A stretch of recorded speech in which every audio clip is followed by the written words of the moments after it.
Bulan Safar merupakan bulan kedua dalam kalender Hijriyah setelah bulan Muharram. Di balik penamaan bulan Safar ada alasan khusus, sebagaimana disampaikan oleh Imam Abul Fida Ismail bin Umar ad-Dimishki, atau yang lebih dikenal dengan nama Imam Ibnu Katsir. Di balik penamaan bulan Safar tidak lepas dari keadaan orang Arab tempo dulu pada bulan tersebut.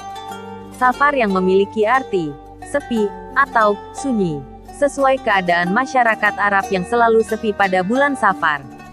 Sepi dalam arti senyapnya rumah-rumah mereka karena orang-orang keluar meninggalkan rumah untuk perang dan bepergian.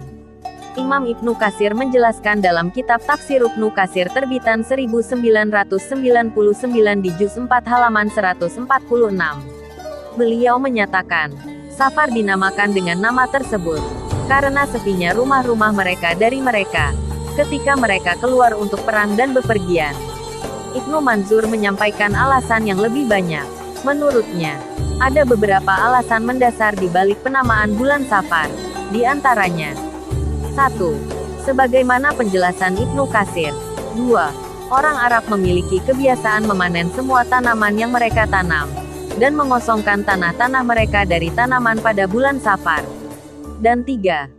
Pada Safar orang Arab memiliki kebiasaan memerangi setiap kabilah yang datang, sehingga kabilah-kabilah tersebut harus pergi tanpa bekal karena mereka kabur akibat rasa takut pada serangan orang Arab.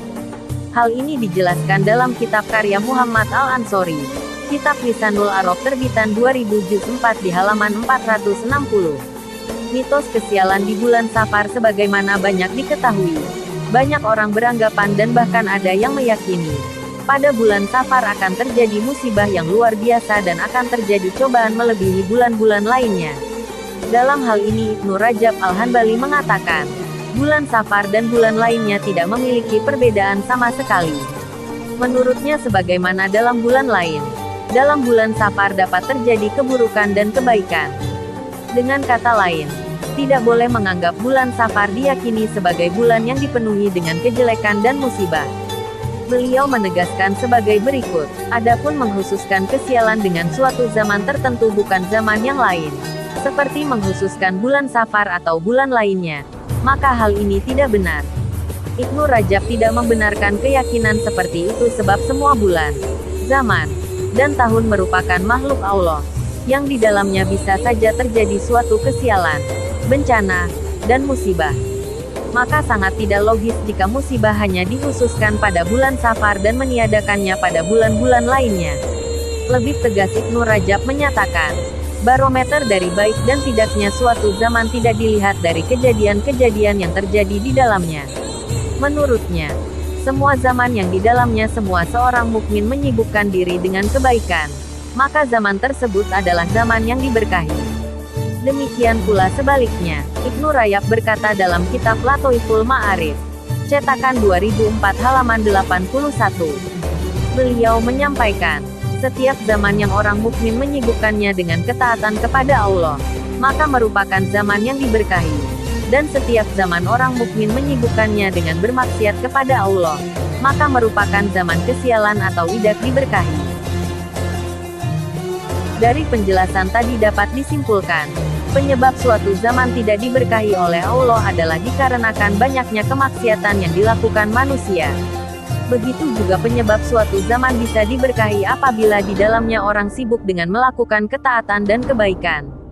Karenanya sangat wajar jika pada penjelasan di atas, Ibnu Rajab menolak anggapan atau keyakinan bahwa bulan Safar dianggap sebagai bulan kesialan yang di dalamnya tidak ada keberkahan sama sekali. Anggapan atau keyakinan tersebut sebenarnya tidak lepas dari tradisi orang Arab yang memiliki keyakinan bahwa bulan Safar merupakan bulan kesialan dan penuh cobaan. Keyakinan salah itu akhirnya mengakar dan menyebar kemana-mana. Bahkan tidak sedikit masyarakat Indonesia yang mengikutinya. Rasulullah pun menolak anggapan seperti itu. Rasulullah bersabda, tidak ada wabah yang menyebar dengan sendirinya tanpa kehendak Allah. Tidak pula tanda kesialan. Tidak pula burung sebagai tanda kesialan, dan juga tidak ada kesialan pada bulan Safar. Menghindarlah dari penyakit juzam sebagaimana engkau menghindar dari singa. Hadis riwayat Al-Bukhari dalam kitab Umdatul Qori Syarhu Sahihil Bukhari. Terbitan 2006 juz 9.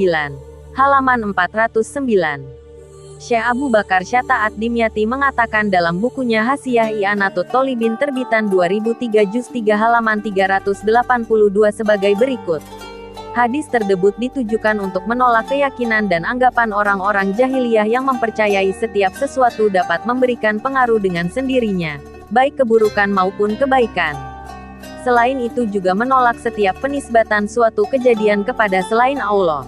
Artinya, semua kejadian yang terjadi murni karena kehendak Allah yang sudah tercatat sejak zaman azali, bukan disebabkan waktu, zaman, dan anggapan salah lainnya. Bukti bulan Safar bukan bulan kesialan ialah sebagaimana Habib Abu Bakar Al-Atmi mengatakan, ada beberapa bukti peristiwa yang menolak keyakinan masyarakat jahiliyah atas keyakinannya yang menganggap bahwa bulan Safar merupakan bulan kesialan. 1. Rasulullah melangsungkan pernikahan dengan Sayyidah Khadijah pada bulan Safar. 2. Pernikahan antara Sayyidina Ali dan Sayyidah Fatimah Az-Zahra juga di bulan Safar. 3. Hijrah Rasulullah dari Makkah ke Madinah bertepatan dengan bulan Safar. 4. Perang pertama, yaitu Perang Aqwa terjadi pada bulan Safar, di mana umat Islam justru mendapatkan kemenangan telak atas kaum kafir. 5. Pada bulan Safar juga terjadi peperangan hebat yaitu Perang Khaybar, dan kemenangan diraih oleh umat Islam. Demikian alasan dibalik penamaan bulan Safar, serta jawaban atas anggapan dan keyakinan sebagian masyarakat perihal mitos kesialan yang diyakini akan terjadi pada bulan Safar.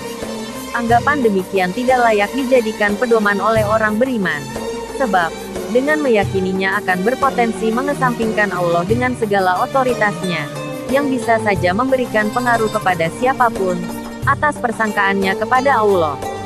Semoga kita dijauhkan dari keyakinan keliru dan menyimpang dari ajaran Islam. Amin. Wallahul muwaffiq ila aqwamit thoriq. Wassalamualaikum warahmatullahi wabarakatuh.